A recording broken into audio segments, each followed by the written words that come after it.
नमस्कार। रूस की राजधानी मॉस्को के पास एक कॉन्सर्ट हॉल में धमाका और फायरिंग हुई। शुक्रवार रात हुए इस हमले में 70 से ज्यादा लोगों के मारे जाने और 100 से भी ज्यादा लोगों के घायल होने की खबर इस समय सभी को दहशत में डाल रही है। यह हमला तब हुआ जब क्रॉकस सिटी हॉल में फेमस रूसी रॉक बैंड पिकनिक के एक संगीत कार्यक्रम में शामिल होने के लिए लोगों की भीड़ जमा हुई थी। इस हॉल में 6000 से भी ज्यादा लोग बैठ सकते थे। इस हमले के बाद मॉस्को के कंसर्ट हॉल की जो सुलगती हुई तस्वीरें सामने आई हैं, उसने मुंबई में ताज होटल पर हुए आतंकी हमले की यादें ताजा कर दी हैं। रूस में हुए इस आतंकी हमले की जिम्मेदारी आतंकी संगठन आईसिस ने ली है। साथ ही एक बड़ा सवाल और ये भी है कि आखिर ये आतंकी अपने मंसूबों में कैसे कायम हो जाते हैं। चाहे अमेरिका हो, रूस हो या ब्रिटेन से लेकर यूरोपीय देश, सभी बड़े देश इन आतंकी हमलों का शिकार हो चुके हैं।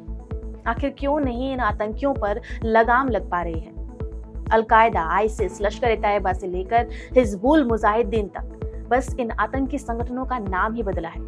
ये लोग एक के बाद एक दुनिया में अपनी मौजूदगी दिखाते रहते हैं। तमाम टेक्नोलॉजी, रिसोर्सेज और सिक्योरिटी सिस्टम्स के बावजूद आखिर कैसे ये आतंकी बेखौफ होकर इस तरह के हमलों को अंजाम दे पाते हैं?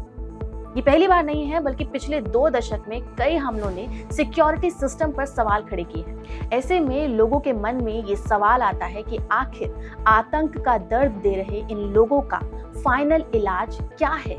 ऐसा ही हूबहू आतंकी हमला मुंबई में 26 नवंबर 2008 को हो चुका है, जब मुंबई में पाकिस्तान से आए आतंकियों ने शहर को दहला दिया था। देश की इकोनॉमिक सिटी पर इस हमले से भारत समेत पूरी दुनिया सन्न रह गई थी। इस आतंकी हमले में 160 से ज्यादा लोगों को अपनी जान गंवानी पड़ी थी, वहीं 300 से भी ज्यादा लोग घायल हो गए थे। 10 आतंकियों ने 60 घंटे तक शहर को होस्टेज बना दिया था। आतंकियों ने ताज होटल और ओबराय होटल पर भी हमला किया था। आतंकियों ने ताज होटल में 31 लोगों को गोली मार दी थी।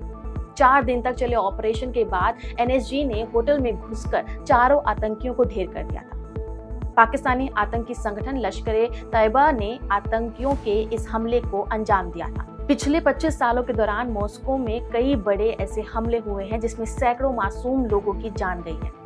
13 सितंबर 1999 सुबह दक्षिण पूर्वी मॉस्को में एक 8 मंजिला इमारत में बम विस्फोट हुआ, जिसमें 118 लोग मारे गए। इसके बाद 23 अक्टूबर 2002 को एक म्यूजिक प्रोग्राम के दौरान 21 आदमी और 19 औरतों ने एक ग्रुप में मॉस्को के थिएटर पर धावा बोल दिया था, जिसमें 800 से ज्यादा लोगों को होस्टेज बनाया गया था और इस दौरान कुल 130 लोग मारे गए थे। इसके बाद 5 जुलाई 2003 को 2 महिला सुसाइड बॉम्बर्स ने मॉस्को के पास रॉक कॉन्सर्ट के दौरान खुद को उड़ा लिया था, जिसमें 15 लोगों की मौत हो गई थी और लगभग 50 लोग घायल हुए थे। 6 फरवरी 2004 को भी एक आतंकी हमला रूस में हुआ, जब एक ग्रुप ने मॉस्को मेट्रो में बम विस्फोट किया था, जिसमें 41 लोग मारे गए थे। और बिल्कुल ऐसा ही वाकया 29 मार्च 2010 को हुआ, जब 2 महिला सुसाइड बॉम्बर्स ने मॉस्को मेट्रो में आत्मघाती हमला किया। इस हमले में 40 लोग मारे गए थे और इसके बाद 24 जनवरी 2011 को मॉस्को हवाई अड्डे में एक आत्मघाती हमलावर ने हमला किया, जिसमें 37 लोग मारे गए। काकेशस अमीरात ग्रुप ने इस हमले की जिम्मेदारी ली थी। और ये किस्सा तो सिर्फ एक देश का है, ऐसे ही किस्से ना जाने कितने देशों में कितनी संख्या में हुए होंगे। आखिर कब तक धर्म के नाम पर इस तरह का आतंक दुनिया भर में फैलता रहेगा?